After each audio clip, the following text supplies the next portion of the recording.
మీనరాశి వారు ఉద్యోగ వివాహ ప్రయత్నాలు ముమ్మరం చేయగలుగుతారు. మంచి శుభవార్తలను వినగలుగుతారు. జీవిత భాగస్వామి సలహాలు తీసుకొని కొన్ని నూతన కార్యక్రమాలను ప్రారంభించగలుగుతారు. అందులో కార్యజయాన్ని కలిగి ఉంటారు. నూతన వస్తువులు, వస్త్రాభరణాలు, విలువైన వస్తువులను కొనుగోలు చేయగలుగుతారు. గత కొంతకాలంగా ఏదైతే అభద్రతా భావం ఉందో అది క్రమేణా కొంతకాలం తొలగిపోయే అవకాశం ఉంటుంది. వృత్తిరీత్యా, వ్యాపార రీత్యా మంచి మార్పులు ఏర్పడతాయి. ప్రత్యేకంగా ఈ రాశి వారికి ఈ యొక్క లగ్న దశమాధిపతి అయినటువంటి గురువు పంచమ స్థానానికి వెళ్ళటము ఎంతో శ్రేయస్కరమైనటువంటి అంశము.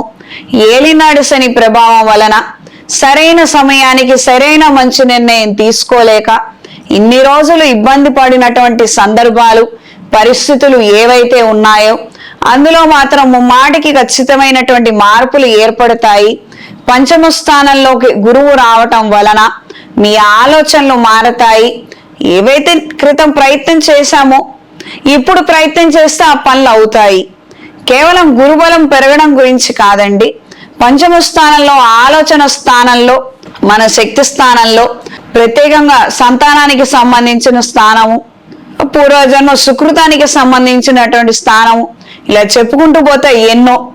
ప్రధానంగా ఆలోచనల మీద ప్రభావం చూపించేటువంటి ఏలినాడి శని ప్రభావము ఇప్పుడు ఉన్నప్పటికీ కూడా ఆలోచనల్లో తేజోమయం అవుతాయి. మంచి మేధస్సు కలిగి ఉంటారు. ఈ పీరియడ్ ని సక్రమంగా ఉపయోగించుకుంటే గనక కేవలం 2-3 మాసాలు అంతే. కానీ పెద్ద పెద్ద అంశాలకి ఇక్కడ పునాదులు పడతాయి. పునాదులు బాగుంటే తర్వాత కట్టడం బాగుంటుంది. చాలా సింపుల్ లాజిక్ అంతే. ఇక్కడ తీసుకునే నిర్ణయాలు, మీరు వేసే ఆలోచనలు, మీరు చేసే ప్రయత్నాలు, ఒక అప్లికేషన్స్ కావచ్చు, టెండర్లు కావచ్చు, కొత్త వ్యాపార సంబంధమైనటువంటి ప్రయత్నాలు కావచ్చు, అవి భవిష్యత్తులో మీకు ఉపయోగపడతాయి. మీరు తీసుకునే ఆలోచనలు సక్రమంగా ఉంటాయి. మంచి నిర్ణయాలను చేయగలుగుతారు. కాబట్టి ఈ డ్యూరేషన్లో ప్రధానంగా దైవ ఆధ్యాత్మిక కార్యక్రమాలలో పాల్గొనండి. తద్వారా ఏదైతే ప్రారంధ కర్మ ఉన్నదో అది తొలగిపోతుంది. ఈ జీవితంలో మనకు కావాల్సినటువంటి గురువు గారిని మనం కలుసుకోగలుగుతాము. తద్వారా మన జీవితంలో మంచి మార్పులు ఏర్పడతాయి. మంచి నిర్ణయాలను కూడా తీసుకోగలుగుతారు. మంచి ఏకాగ్రత ఉంటుంది. కొత్తగా ఏమైనా పరీక్షల్లో పార్టిసిపేట్ చేయాలి, ఉద్యోగం సాధించాలనుకునే వారికి కూడా ఇప్పుడు అప్లికేషన్స్ పెట్టినా మంచిదే, లేదా పరీక్షలు రాసినా కూడా మంచిదే. మంచి శుభవార్తలను వినగలుగుతారు. ఈ వారం స్త్రీలకు వృత్తి, ఉద్యోగ, వ్యాపారాలలో మంచి మార్పులు ఏర్పడతాయి. కుటుంబానికి సంబంధించినటువంటి అంశాల రీత్యా మంచి నిర్ణయాలను తీసుకోగలుగుతారు. అనుకోనటువంటి ఖర్చులు అధికంగా పెరిగే అవకాశం ఉంటుంది. ఖర్చులు చెయ్యము అన్నట్లయితే మీతో గొడవలు పడే వాళ్లే తప్పించి ఇతర ఏ ఉపయోగం ఉండదు. కానీ ఖర్చు పెట్టేది ఏదో షార్ట్ కట్ ఇన్కమ్ కోసమో, గ్యామ్లింగ్, ఇతర అనవసరమైనటువంటి వాటికి కాకుండా ఈ విషయాలలో జాగ్రత్తలు తీసుకోండి. జీవిత భాగస్వామి అలవాట్లు కావచ్చు, వాళ్ళ ఆలోచనలు వేరేగా ఉండటం కావచ్చు, ఇది గ్రహించి మెలగండి.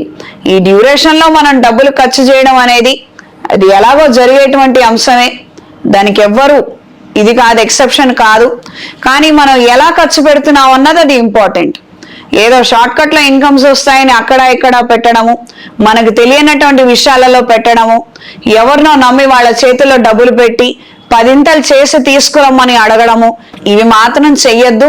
కుటుంబంలో ఎవరు దీనికి ప్రయత్నం చేసినా, మిమ్మల్ని ఇబ్బంది పెట్టినా కూడా ఈ సంబంధమైనటువంటి విషయాలకు మాత్రం మీ దగ్గర ఉన్న ధనాన్ని తీయవద్దు.